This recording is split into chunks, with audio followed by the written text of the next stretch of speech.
गोंधळ या मराठी फिल्माची आंतरराष्ट्रीय पावण्यार निवड जाल्ल्यान मराठी सिनेसृष्टीतले अभिनेते किशोर कदम उर्फ सौमित्र हांणी खोशी उक्तायल्या। गोंधळ फिल्म आंतरराष्ट्रीय पावण्यार पावप ही मराठी फिल्मा खातीर अभिमानाची गजाल। गोंधळ फिल्म मराठी माती, मराठी प्रश्न, लोककला, परंपरेचो फिल्म जावन आसा। मराठी फिल्म पळोवप हो धर्म करपा खातीर बऱ्या दर्जाची फिल्मां तयार करप गरजेचें आसा। गोंधळ सारकिली फिल्मां पडद्याचेर पळयात, OTTचेर येसर वाट पळोव नाकात, अशें किशोर कदम हांणी सांगलें।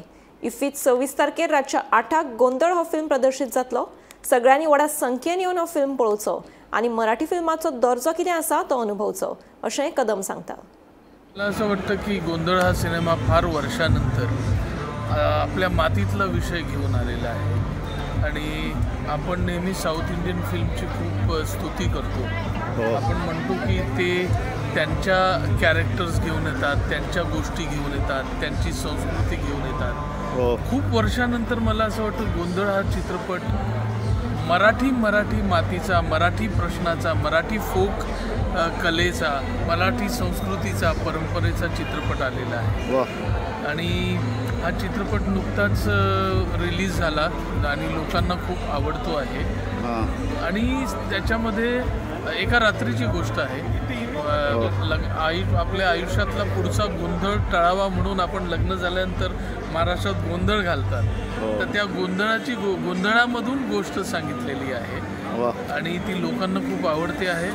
आणि संतोष डावकर नावाचा हा फर्स्ट टाइम डिरेक्टर आहे आणि त्यांनी स्वतःचे पैसे घालून म्हणजे ही सो पॅशनेट अबाउट फिल्म की त्यांनी वर्षानुवर्ष शॉर्ट फिल्म्स केलेले आहेत, त्याला खूप बक्षिसं मिळालेली आहेत आणि त्याची फर्स्ट फीचर आहे आणि ती पहिलीच फीचर फिल्म इफीच्या मेन कॉम्पिटिशनमध्ये, इंटरनॅशनल कॉम्पिटिशनमध्ये सिलेक्ट व्हावी ही खूप अभिमानाची गोष्ट आहे। त्यांच्यासाठीच नाही, मराठी भाषेसाठी सुद्धा, मराठी चित्रपटसृष्टीसाठी सुद्धा खूप महत्त्वाची आहे। इफीमध्ये 26 तारखेला संध्याकाळी रात्री 8 वाजता त्याचा शो आहे। सगळ्यांनी आवर्जून येऊन बघावी आणि मराठी सिनेमा काय दर्जाचा असू शकतो हे अनुभवावं। 26 तारखेला रात्री 8 वाजता गोंधळ। सौमित्रजी, आम्हाला सध्या मराठीमध्ये, मराठी चित्रपटसृष्टीमध्ये कसं काम चालू आहे? मला असं वाटतं गेल्या या वर्षीमध्ये, आता डिसेंबर सुरू होतो आहे, गेल्या वर्षी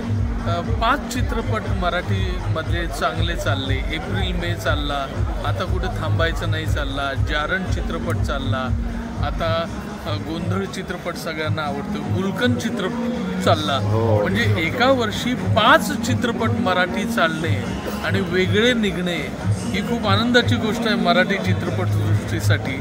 आपण म्हणतो की मराठी चित्रपट चालत नाहीत, पण या एका वर्षी 5 वेगवेगळ्या विषयावरचे चित्रपट चाललेले आहेत। याचा अर्थ काय की जर तुम्ही चांगलं केलं, वेगळं केलं तर लोक येतात, लोक बघायला येतात। आता साऊथ इंडियन फिल्ममध्ये सामान्य माणसाचा चित्रपट जाऊन बघणे हा धर्म झाला आहे, चित्रपट पाहणे हा धर्म झाला आहे। मराठी ऑडियन्सचा तो चित्रपट पाहणे हा धर्म करण्यासाठी असेच चांगले चित्रपट जर आपण केले तर सगळा फुटफॉल थिएटरपर्यंत वाढेल आणि पर्टिक्युलरली गोंधळसारखे चित्रपट जे ग्रँजरने तुम्हाला फक्त पडद्यावर बघायला पाहिजे।